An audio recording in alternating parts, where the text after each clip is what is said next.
دوستان عزیز، عین حال ما قرار داریم در دهه تازقلعه جماعت امیرعلی محمدعلی ناحیه وسه که اینجا گشتین ملی برگزار گردیده ایستاده است و پیر و برنا هم به اینجا بهر تماشا آمده ایستادند و ما هیئت ایجادی و تکنیکی تلویزیونی ورزش پیگیری این مسابقه اجدادی به اینجا آمدیم و از رفت رقابت ها و از رفت میدانداری پهلوانان در اینجا پیگیری میکنیم و آن را منظور شما میگردانیم. به خاطر پاس داشتن به ارزش‌های ملی و جلب نمودن نورسان و جوانان به ورزش‌های سنتی و مسئله در دهه تازقلعه جماعت امیرعلی محمدعلی ناحیه وسه مسابقه گشتین ملی دایر می‌گردد. پهلوانان و مخلصان این رشته ورزش زیبایی میدان گشتین اینجا را خوب می‌دانند و هر سال انتظار برگزار شویش می‌شوند.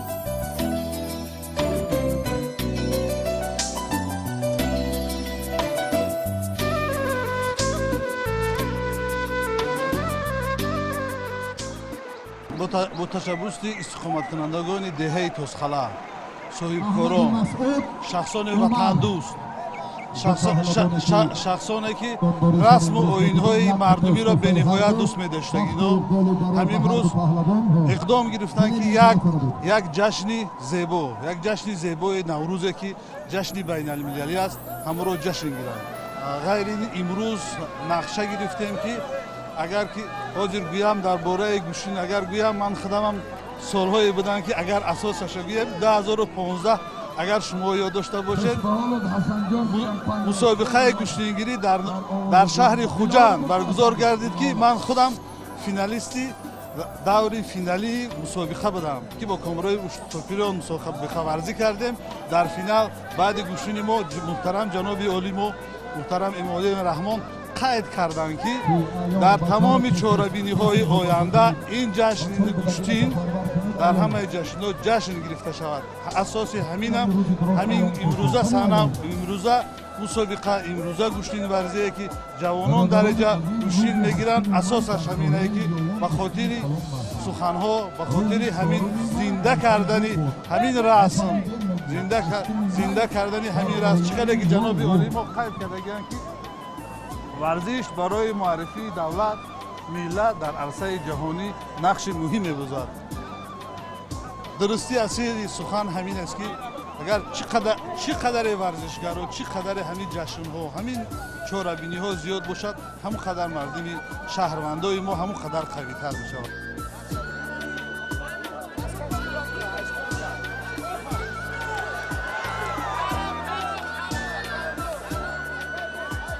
اولین شده میدان امروزه را کودکان و نورسان با رقابت‌های جالب و پرتافت‌های زیبایشان زینت می‌بخشیدند. در برابر جوانان و کلانسالان کودکان هم در گشتین تازقلعه از گوشه و کنار کشور جمع آمده میان همدیگر رقابت می‌کردند. در این میدان زیبای گشتینگیری رقابت‌ها و پرتافت‌های زیبای یک کودک فعال با نام محمد دقت ما را به خود جلب کرد.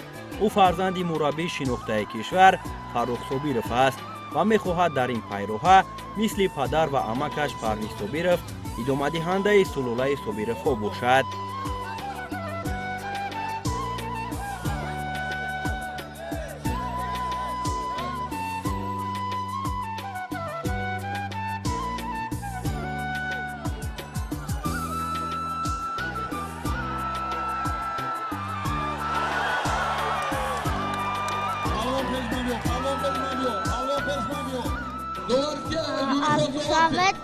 Тосқала омадам гӯштингирӣ 5 каса задам. Дар оянда кӯшиш мекунам ки дар дигар мусобиқаҳо иштирок кунам, номи Тоҷикистона баланд бардорам ва мисли падарам паҳлавони номӣ шавам.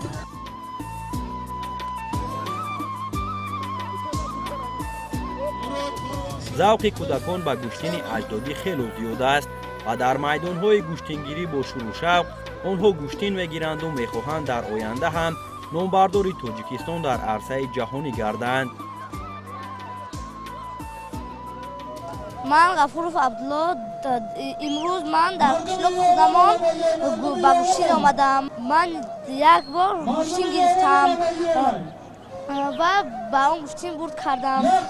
Ман мехоҳам ба дигар гӯштинҳо хеле машқ кунам ва ба дигар гӯштинҳоам бурд кунам.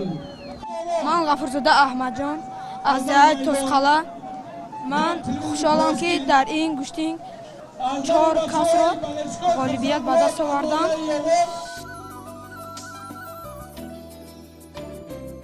гӯштини миллӣ гӯштингирӣ миёни мардум бо як ҷаҳон шукӯҳу шаҳомат маҳбубият дошта дар фасли баҳор ва айёми ҷашни наврӯз зиёд доир мешавад. ҳангоми баргузоршавии ин варзиши суннатӣ мухлисон зиёд ҷамъ меоянд ва паҳлавонони писандидаашонро дастгирӣ мекунанд.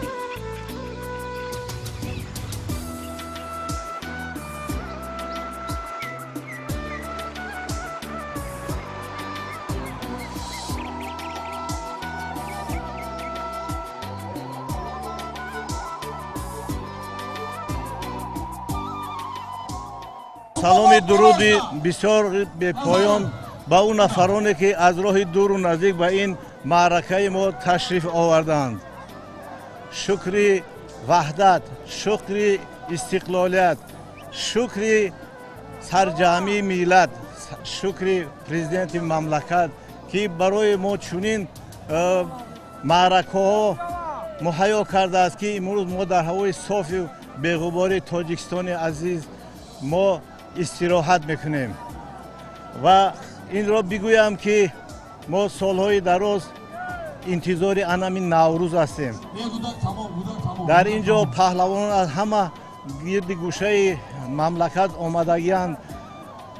бигзор ки дар ин маъракаи мо касе ки бисёртар меҳнат кардааст, касе ки бисёртар заҳмат кашидааст, ба онҳо муваффақиятҳои калон орзумандам. оҳиста оҳиста паҳлавонони шинохта ба майдон мебаромаданду баҳри болида кардани табъи мухлисонашон ҳунарнамоии зебо нишон медоданд. иштироки беҳтарин гӯштингирони кишвар аз қабили Шакар Маҳмад Мирмаҳмадов, Саид Ҷамол Алимардонов, Шарифҷон Азриев, Улуғбек Раҳимов, Фирдавс Насимов, Ақназар Назаров, Мирзо Ҷамил Рамазонов, Масъуди Аҳмадзод, инчунин паҳлавонони Ӯзбекистон аз қабили Зоҳиду Эҳсон ва чандин нафарони дигар майдони имрӯзаро ҳусни дигар мебахшиданд. бахшида ба Наврӯз 2024 гӯштини миллии тоҷикӣ ки бо заҳмату талошҳои шабонарӯзӣ мекашидагии президенти ҷоноҷонамон, пешвои муаззами миллатамон, раиси ҳукумати ҷумҳурии Тоҷикистон ва раиси шаҳри Душанбе Рустами Эмомалӣ ки гӯштини миллии тоҷикӣ ҳамчун гӯштини миллӣ дар арсаи байналмилалӣ муаррифӣ гардааст, гӯштин ташкил карда шудааст. имрӯз дар ин деҳа, дар ин майдони варзишӣ паҳлавонон аз тамоми гӯшаву канорҳои ҷумҳуриямон, алалхусус аз ҷумҳуриҳои бародари мо Ӯзбекистон, Афғонистон, Қазоқистон ва давлати Русия баромад доранд. тамошобинони гиромӣ, бояд қайд намоем ки паҳлавонони арзандаи майдони имрӯзаро тӯҳфаҳои арзишманд аз ҷумла анамин дучархаи барқӣ ва 2 шоҳҷоизаи дигар интизор аст ки дар майдони имрӯза ҳунарнамои арзанда нишон бидиҳанду барои ғолиб гаштани ана ҳамин тӯҳфаҳои арзишманд марҳила ба марҳила ба даврҳои ҳассос бираванд ва нафароне ки дар сабқатҳои муқаддамотӣ пирӯз мешаванд و از جانب تشکیل کنندگان مسابقه امروزه به آنها انمی شاه جایزه ها گذاشته می شود و ما از جریان رقابت ها و از جریان سبقت ها برای شاه جایزه هم پیگیری میکنیم و آن را پیشنهاد شما میگردانیم که این شاه جایزه ها انمی دوچرخه برقی نصیب کی می شود. به خاطر به دست آوردن شاه جایزه های گوشتین امروزه تلاش از جانب پهلوانان زیاد بود و مخلصان هم گوشتینگیران موفق را دستگیری میکردند. یکی از جوانان فعال میدان امروزه لایق قطب‌الدین به حساب میرفت که با پرتاب‌های زیبا و مجلایش طبع مخلصان میدان تازقلعه را شاد میگردانید.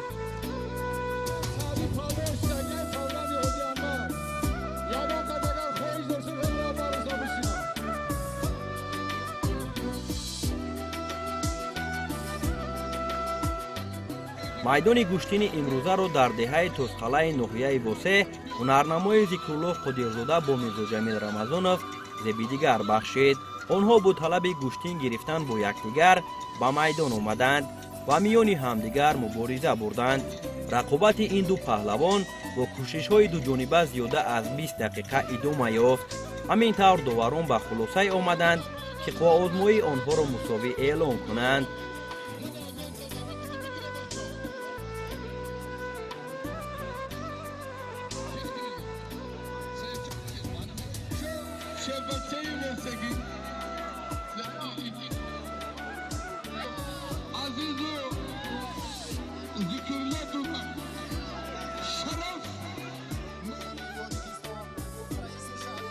در جریان مسابقه به خاطر احترام و قدردانی برخی از پهلوانان و سابقه‌داران میدان گوشتینگیری از جانب دستاندرکاران گوشتین امروزه و جداکاران شناخته مملکت تیمور رحیموف، امامعلی نورعلی، جهانگیر مجیدوف و یک زمره استادان و سابقه‌داران گوشتین ملی تحفه‌های خاطرمان تقدیم نمودند.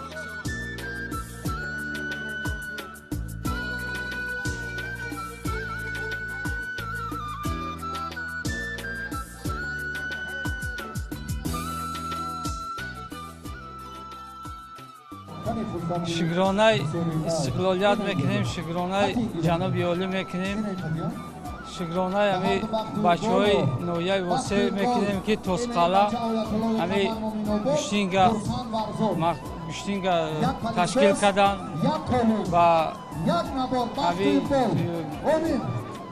مرا قدردانی کردن همی در گوشتینگی همی تازقلعه و مینداری خدمت در بچه های تازقلعه بسیار خرسندیم که همه در این گوشتین قدردانی کردن. رحمت کلان میگیم با این بچه های صاحبکار رو. طوری که ما میدونیم میرعلی پهلوان طی زیاده از 20 سال در همین میدان ها گوشتین میگرفت. تفاوتی همون سالهایی که شما هنرنمایی میکردید از میدان های امروزه در چی است و چی برتری ها هست از همون سالهایی که شما هنرنمایی میکردید؟ خیلی که همین مردم دیدستن نه تو وقتایی که ما گوشتین میگرفتیم و وقتا دیگه بدین حاضی تمامی چی شرایط ها تمامی پیشروی ها هست همه چی برای آدم گوشتینگی مهیا اگر که کم ترک مشق کنن و همین میدان ها برآمد کنن. با ورزشگرانی که عین حال هنرنمایی دارند در این میدان چی تمنیا داره؟ ورزشگرانی که در اینجا مقصد آمدین از ازبکستان، از تاجیکستان، از پامیر، از تمامی همین تاجیکستان، ازبکستان اشتراک دارند. رحمت کلان میگیم، خوش آمدن میگیم با همین گوشتینگیرایی که میدان ما را آباد کرده‌اند. شاه جایزه را غالب بگردانند نصیب شد. در ادامه مرحله به مرحله رقابت ها جالب شدن میگرفت چون که پهلوانان شناخته به میدان میبرآمدند و هنرنمایی زیبا را پیشکش تماشابینان میگرداندند. بهر پیدا کردن نفر ارزنده برای شاه جایزه اول هنرنمای شایسته مزمیر اکابر و محمد یوسف زاده را به اینوبت گرفته غالب این جفت را برای شاه جایزه مناسب دانستند. رقابت هر دوی این پهلوان و امکانیت پیدا کردن یکی از آنها در قوآزمایی برای شاه جایزه بسیار زیبا صورت گرفت. در نتیجه بعد کوشش و تلاش ها مزمیر توانست و پرتافت زیبا محمد را شکست داده роҳашро ба марҳилаи асосӣ ҳамвор намояд.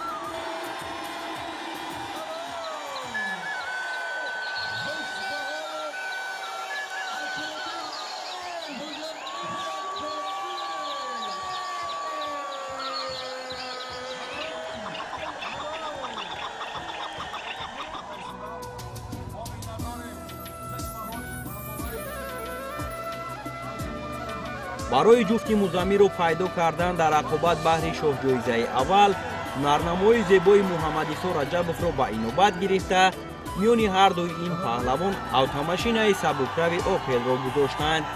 муборизаи ин ҷуфт наздикии 30 дақиқа идома карду бенатиҷа ба поён расид. баъди мусови хотима ёфтани рақобати ин ҷуфт дигарбора талоши паҳлавонон барои шоҳҷоиза зиёд гардид.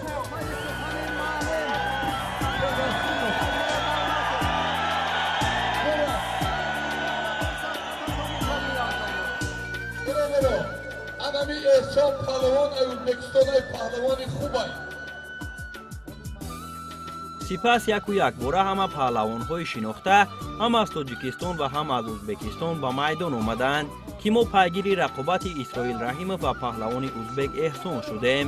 муборизаи ин паҳлавонон дер давом накард, зеро ки Эҳсон бо як партофти муҷаллояш тавонист Исроилро душона замин биёрад.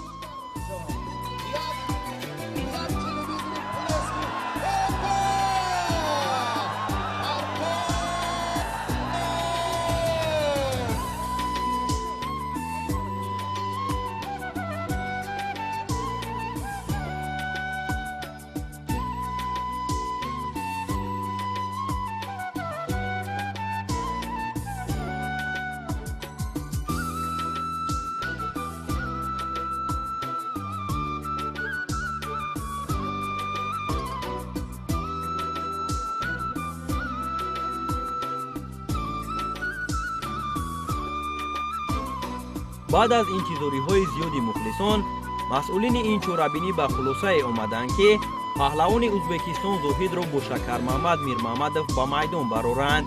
ҳамин тавр ин ду паҳлавони сангинвазн миёни ҳамдигар мубориза бурданд ва талошҳову кӯшишҳои ҳардуяшон натиҷа надоду рақобаташон мусовӣ хотима ёфт.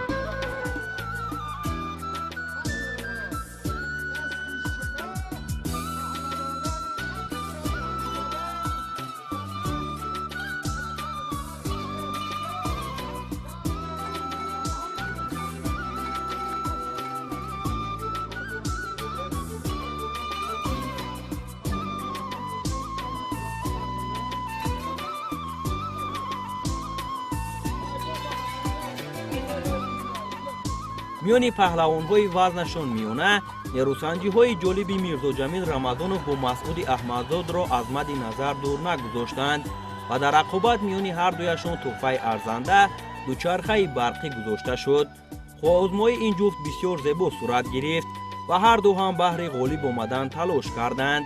дар натиҷа паҳлавони ноҳияи Хуросон Масъуди Аҳмадзод бо як партофти зебо ғалаба карда табъи мухлисони гӯштинро шод намуд.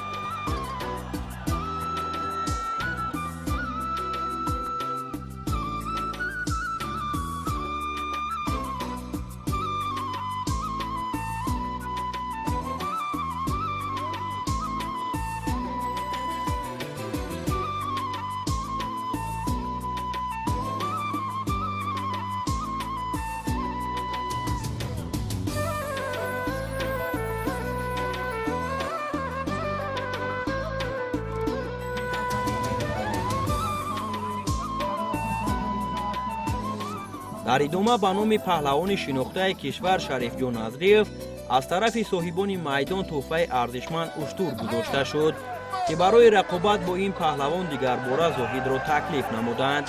ҳунарнамои Шариф бо Зоҳид ҳам зиёда аз 20 дақиқа идома ёфт ва баъди талошҳову кӯшишҳои паҳлавонон ба озмоияшон мусовӣ ба анҷом расид.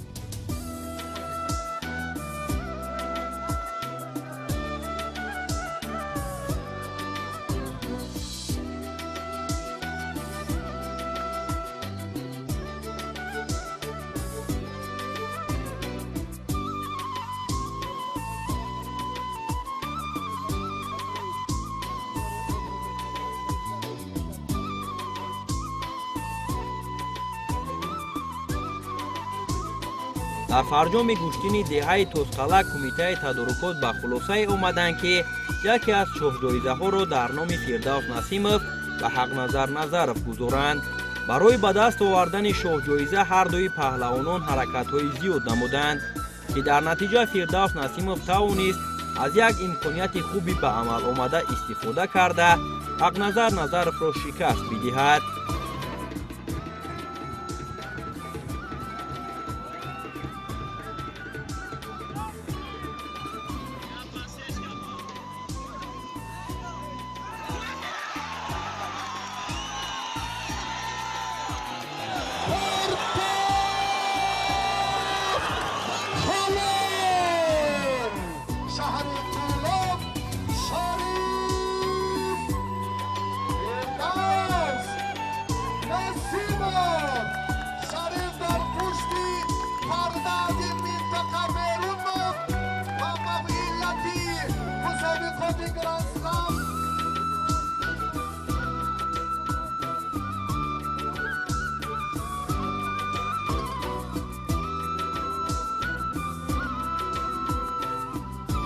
خیلی که به همگان معلوم است امروز در نویای واسه در توسقلا گوشتنی ملی برگزار گردید. من در اینجا بالای دو رقیب خود دست بالا گشتم و سزاوار автомашина گشتم. پهلوان ازبک خیلی هم پهلوانی با قوت بود، ولی با این نگاه نکرده من بالای اون غالب گشتم. در آینده نشو زیاد است و باز هم کوشش و غیرت خود رو از این هم زیادتر کردنیم و سزاواری هم خیلی شوجایزا گردیم. дар маҷмӯъ майдони гӯштини деҳаи Тӯсқалаи ҷамоати Миралӣ Маҳмадалии Нуғияи Восе як майдони зебои гӯштингирӣ ба ҳисоб мерафт, ки то дер боз аз хотири паҳлавонон ва мухлисони ин риштаи аҷдодӣ фаромӯш нахоҳад шуд.